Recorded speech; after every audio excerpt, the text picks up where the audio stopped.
think we can go ahead and get started. I'll just briefly introduce myself.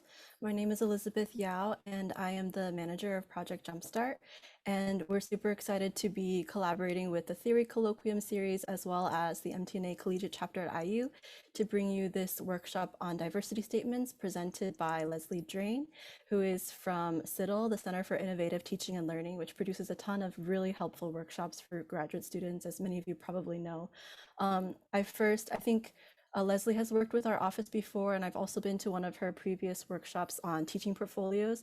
And she's just super helpful, very knowledgeable about the subject, and gives a lot of very clear instruction on topics that are can be a little bit murky for us, especially, I mean, I'm a pianist, I sit at the piano all day and then thinking about writing diversity statements and teaching statements and all that. It's really not my forte. I'm sorry for the pun, very bad pun. But anyway, Leslie Drane is a PhD candidate in the Department of Anthropology. And with that, I think maybe we can go ahead and get started.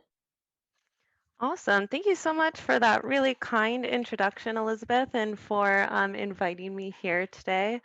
As was said, my name's Leslie. I use she, her pronouns, and I work as an instructional consultant at the Center for Innovative Teaching and Learning.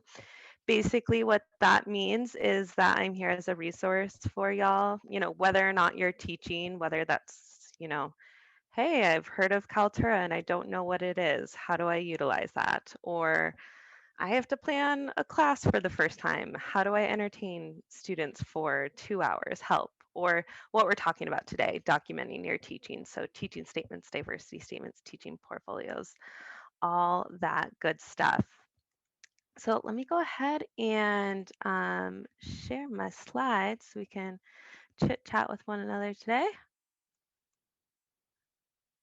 Oh, sorry, the little thing is being clipped off. Hang in there with me. All right, cool.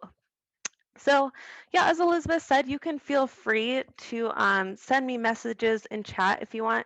I will admit sometimes I'm only working on one monitor right now, so sometimes um, my chat can be a little difficult and not pop up super nicely. But I will, try and keep an eye out.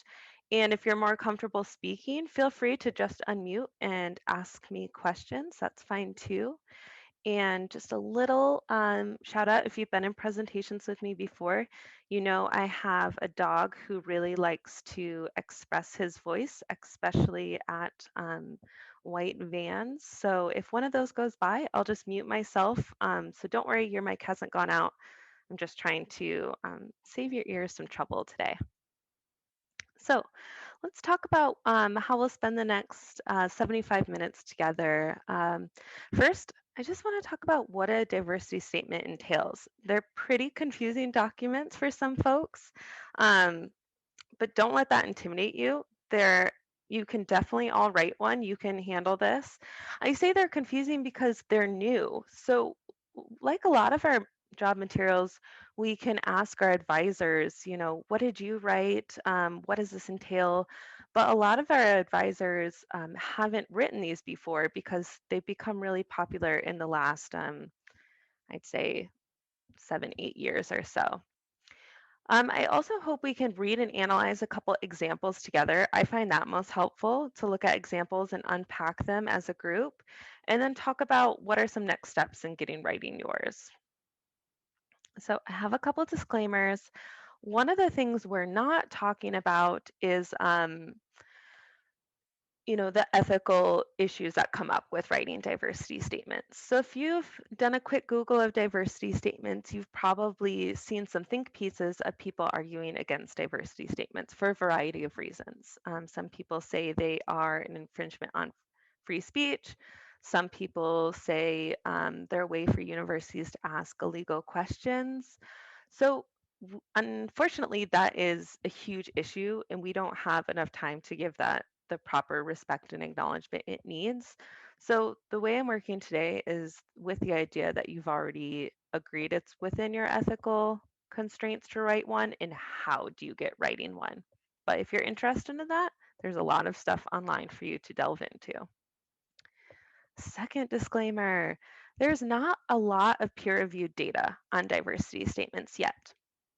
So like teaching statements and research statements, there's been a lot of peer review data to see what hiring committees are looking for. We have kind of a concrete idea based on those um, studies of what the average hiring committee wants to see and doesn't like as much. For diversity statements, we don't have that yet. They're just too new, so that peer reviewed data hasn't been done yet. So what I'm basing this off today is there is one peer reviewed paper, so I'll mention that and you'll have access to that after. And also there is a lot of work being done. These peer reviewed papers are in the works. People have done research on it, shared it out at conferences. Um, so that's what this is based off today. But I bring this up because if you will be, hitting the job market in, let's say, I don't know, 2 or 3 years, I think it's worth it to hop on OneSearch and see if you can find any updated data. Okay, so now that I've said all that, let's talk about what is a diversity statement. So it seems to be a document that demonstrates that one has the experiences, abilities, and/or commitments to contribute the institution's diversity, equity, inclusion goals. Okay, so let's unpack what that means. So most commonly, it seems like it is a two-page, single-space document where people are writing about vivid and specific descriptions of their past experiences that are related to these topics. Okay, so they want to hear these specific experiences, kind of like you would write about in a teaching statement or research statement, right? So less theory, more tell me some concrete things that you've done. So applicants often write about their research, their teaching, service, any mentorship they've done, and also values that they have and how this relates to these topics in higher ed. Uh, it's very likely you won't be able to write about all of these, right? Maybe your research academic discipline doesn't have anything to do with this. Maybe you haven't done any service. That's okay. We can talk about some other examples that you might be able to draw from to kind of flesh out that diversity statement. Okay, so let's chat about what institutions are looking for in a diversity statement. So if you are hitting the job market, maybe you put in some applications last fall, you'll see that, commonly they'll have a description of the job position and they'll say, okay, we would like a cover letter, a teaching statement, a research statement. And then they'll have this long paragraph where they're describing the teaching or the diversity statement. And you're like, okay, this is a lot. So that is telling us that universities also still are not sure what they're asking for yet. So we are seeing a lot of differences in what universities are asking for. And I won't lie, this can make it difficult for you as an applicant because you might have to have a couple examples of your diversity statements or just a couple paragraphs that you kind of pull from and plop into the document before you submit. So let's look at this one from UC Santa Cruz. It says, applicants are invited to submit a statement addressing their contributions to diversity through research, teaching, and/or service.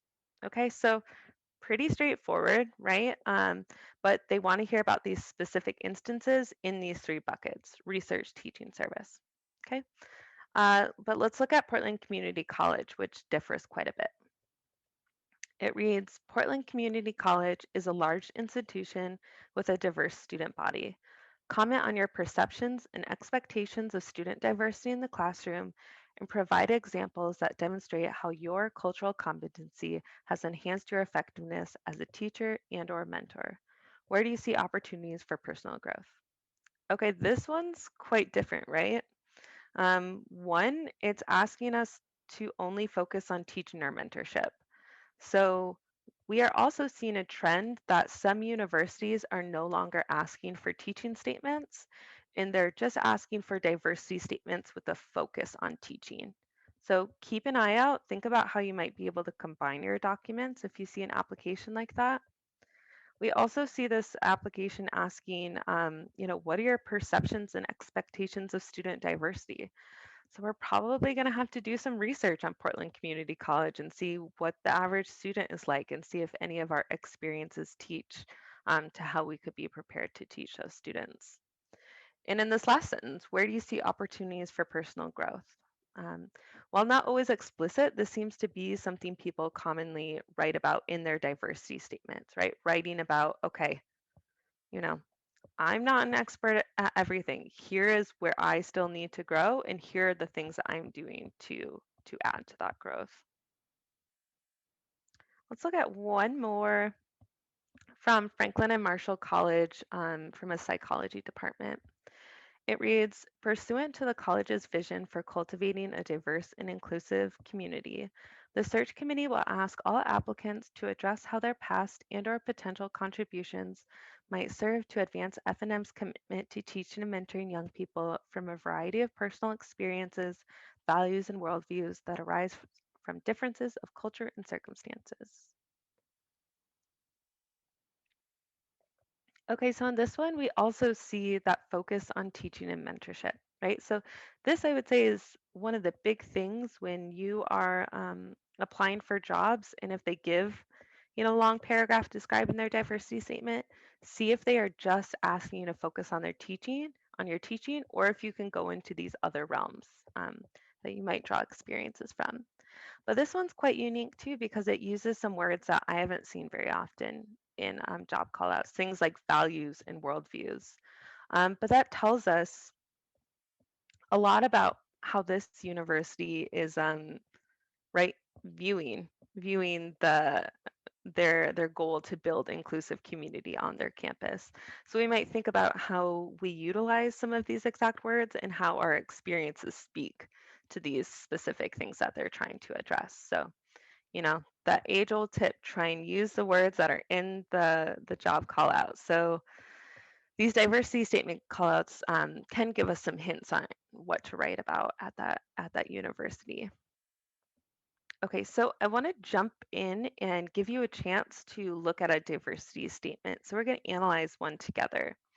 Um, what we're going to do is I'm going to send you to a Google folder, and you might have to log in with your IU credentials, but you should all be able to log in and you'll see one that's really creatively named example number one.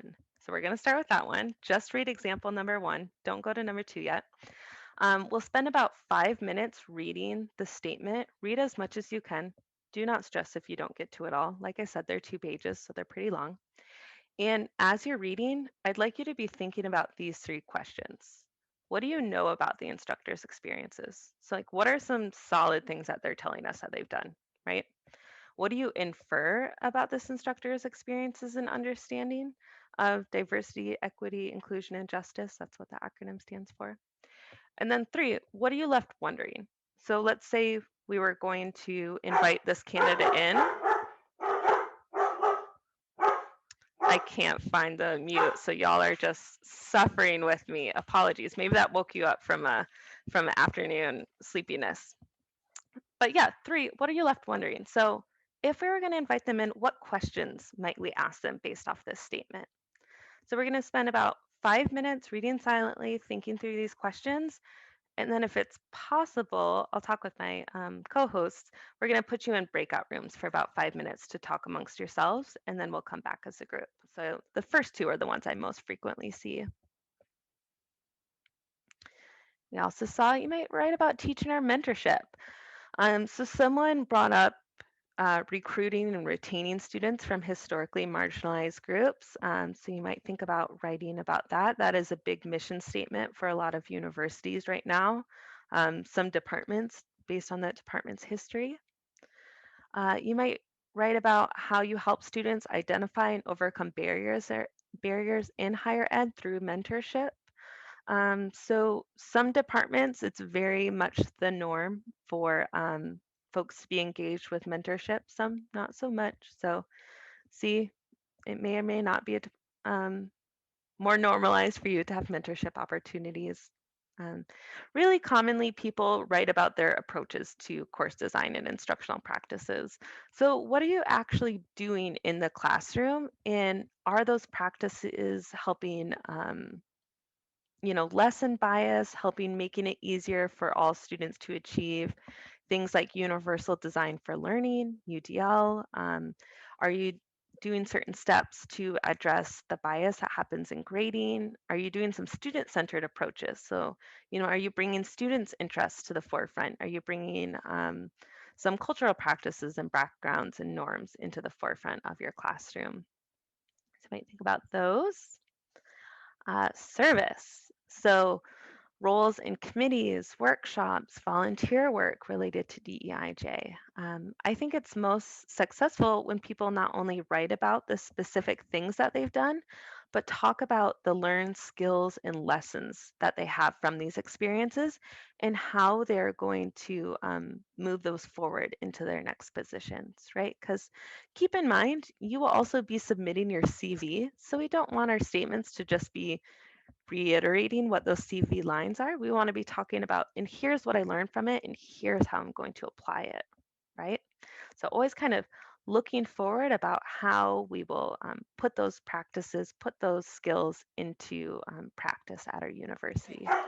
So some people also choose to write about their values. So this can mean a lot of different things. So like we talked about, some people will choose to do that self-disclosure statement like we talked about at the start of the statement, like we saw in this example one. But another really, really common way to start it, at least this is the most common thing that I see, is by people talking about and problematizing some biases and issues that they see in their discipline or in higher education in general. So, if you're thinking you're not comfortable about writing about your own identity, you might, you know, if you see issues in your discipline or higher education, which I think many of us can, you might start by problematizing that as kind of your intro paragraph, right?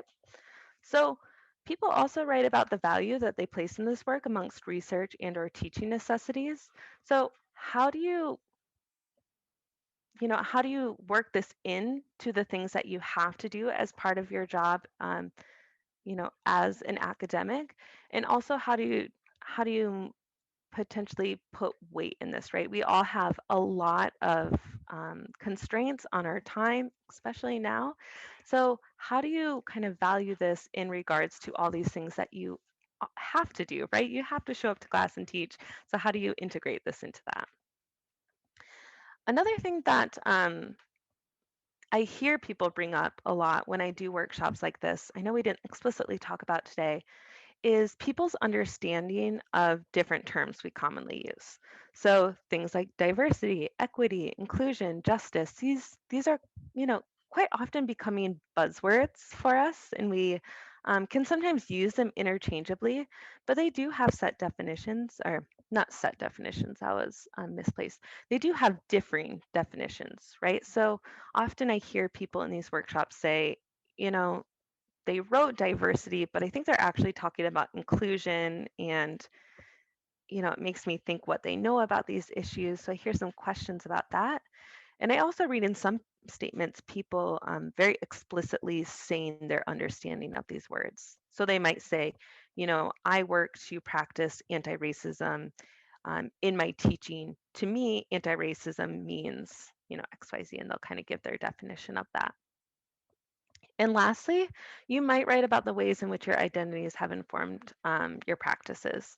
So we talked about this earlier with that question, but I will say one thing that we didn't bring up is, I've done a lot of these workshops and I've heard people say that what they do not like is when people talk about their identities and they do not make explicit, clear ties to how that has informed their practices. So, if I was just to write a beginning paragraph saying, I am a first generation queer woman, there you go. And then I start talking about my teaching practices, a lot of people read that and go, okay, so what? Are you saying that because you're queer first generation that you're automatically like understanding of all inequity? Or like, why are you telling me this? So that's something to think about, that if you are going to, do a self-disclosure statement, make sure that you really clearly explain why you're bringing this up and how it's informed perhaps the way you think about higher ed or the way that you engage in higher ed.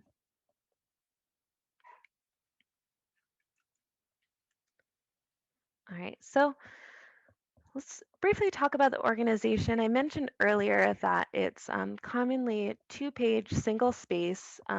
Some disciplines, it's more commonly one page. So, you know, ask your department if there is a norm that they see. But if you're unsure, two-page single spaces is seems to be a safe bet.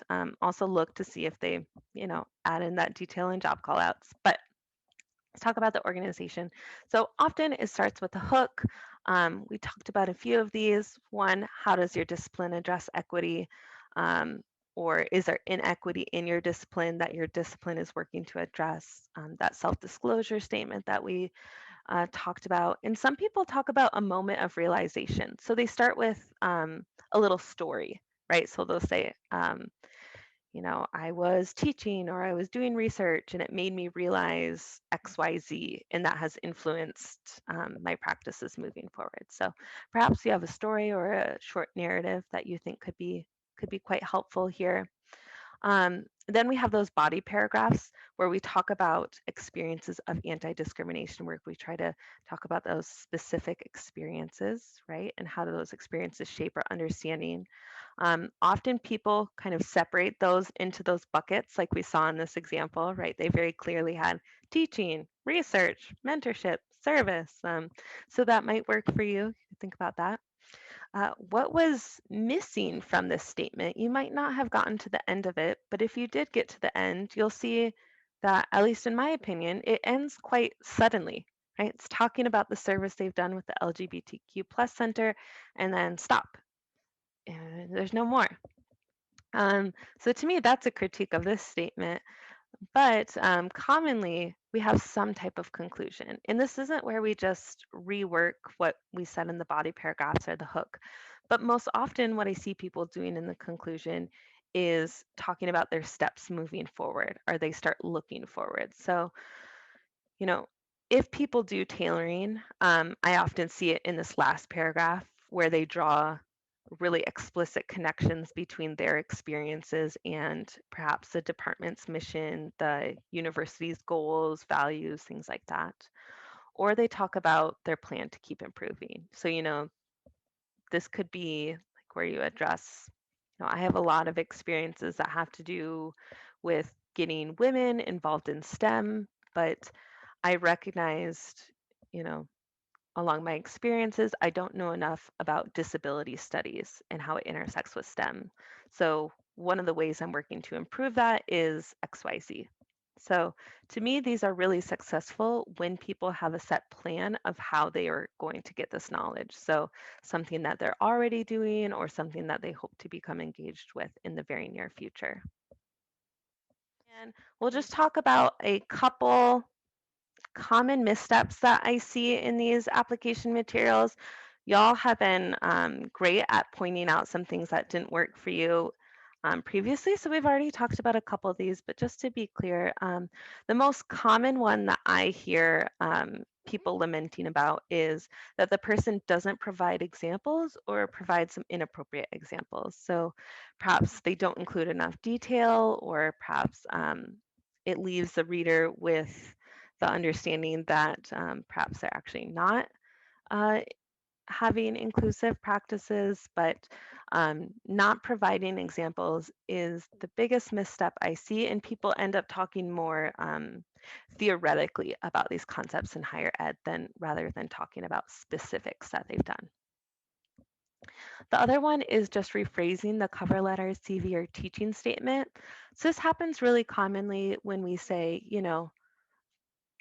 I mentored two students in XYZ, and that's all stuff that we could see in the CV. But it's helpful when we say, okay, and here's what I learned from this mentorship experience.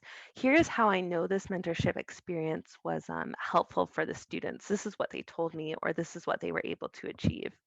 So, kind of again, further elaborating rather than just repeating. We talked about this one as well, discussing individual identity without making those clear connections on how it impacts your practices. So if you choose to talk about your personal identity, either where you're marginalized or where you have privilege, make sure that you make it really clear about why you're talking about yourself and your identity. This one is something I think people accidentally do, only discussing individual change, so helping the person who disrupts your regular teaching style versus systematic inclusion where everyone benefits from these changes. So an example of this is you may have noticed that I can be quite the quick speaker. An example of this is if a student came up to me when I was teaching and said, unfortunately, I'm having a little bit of trouble keeping up with your pace. Would you be willing to share your notes with me? So, I share the notes, that person goes away, they're happy. So, I'm helping that person, yes, but they are viewed as a problem, right? It's oh, they can't catch up. I need to help them. Rather than looking at my own teaching and saying, wow, okay, this is really helpful information. Maybe I'm not doing the most inclusive teaching practices here. So instead I could share my notes with all my students and have one student be the slow down person so they hold up a piece of paper that says slow down when I'm moving too quickly, right? So that's rather than problematizing the student, we problematize our teaching actions and hopefully have more systematic inclusion. So just be careful and look at your examples and see if that might be an example of that. Um, Second, not understanding the organization's view of diversity, demographics, and or programs. If you are going to tailor, make sure you do this, especially I've seen some examples where people talk about I've worked with the LGBTQ plus center on campus, and I'm really excited to work with that on your campus. And then they realize that future campus doesn't have an LGBTQ plus center. So just be careful with things like that. And also I hear people really liking when somewhere in the statement people talk about what next steps they're going to take to continue to develop because anti-racism, anti-discrimination isn't something that we just perfect in a one-off time, but is something that we continue to build and get better at. So just want to briefly talk about some next steps. If you're getting writing your diversity statement, there is more help than just this workshop. You can make a consultation with me and I'll share my info after this, and I'll also be sending a follow-up email with all this information. And you can also make a consultation with the Writing Tutorial Center. You can learn more at workshops. Maybe you are going to say you want to improve your teaching practices and have more inclusive teaching practices. And the way that you're doing that is by attending learning communities and webinars, right? That would be a great piece of evidence. You can also get credit if you're a graduate student. There's the Graduate Teaching Apprenticeship Program, GTAP, and the college's Graduate Area Teaching Certificate. Just another way to build your skills and build your portfolio if that's something that's important to you. But we'll stop it there and see, are there any last questions that you have as we wrap up today?